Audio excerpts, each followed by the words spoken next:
Welcome to the Office of Cooking Experiments, where we make mistakes so you don't have to. Christmas edition.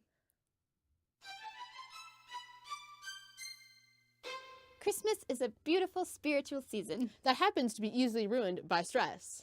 With every cookie you bake, with every side dish you concoct, you contribute to the joy and cherished memories of your loved ones, many of whom are no help at all. At Christmas, you're expected to cook for numbers and at a culinary level beyond your comfort zone. And quite possibly beyond your capability. So, you're stressed. The Office of Cooking Experiments understands.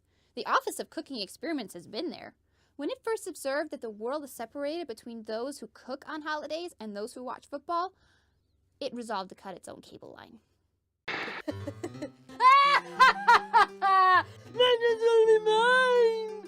But it did not, because it remembered that it might receive a call from the cable company and perhaps have to answer awkward questions.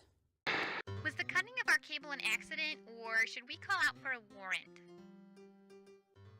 It's for you! The Office of Cooking Experiments then resolved to reduce its holiday cooking stress, and it shares its well-learned tips with you, the amateur holiday cook, in the hopes that it will help you enjoy a merrier Christmas. Tip number 1. 9 types of Christmas cookies are not necessary. Reflect for a moment. What types of cookies are people digging up from the bottoms of your festive Christmas-themed tins a week after New Year's? Don't make those anymore. Tip number 2. Use crockpots. At the Office of Cooking Experiments, use crockpots is our mantra. It would even be our motto if our current one, where we make mistakes so you don't have to. We're not so absolutely magnificent.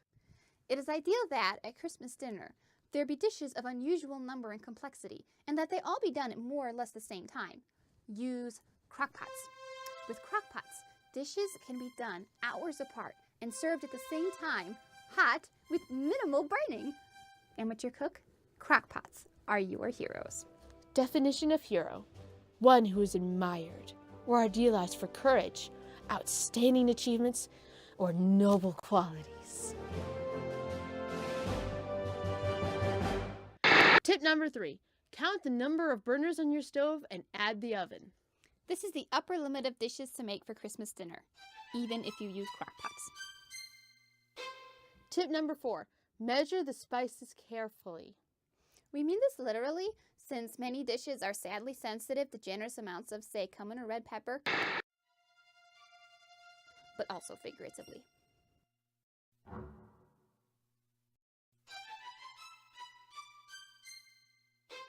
In Yuletide recipes, you're liable to come across spices that you don't use the rest of the year and have never even seen in your local grocery store.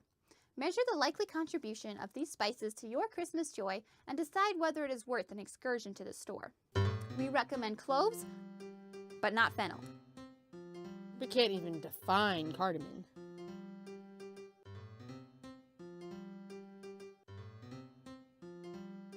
When the recipe calls for grated lemon zest, it is merely joking. Have a hearty laugh and break out the lemon juice.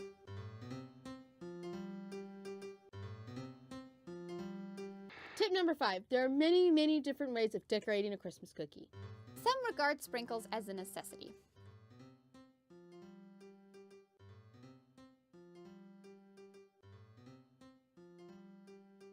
Others see it as a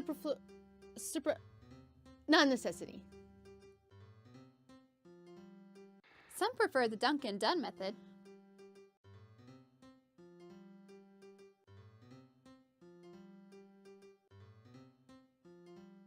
Others view the frosted Christmas cookies as works of art as elaborate as the Sistine Chapel, only not as permanent.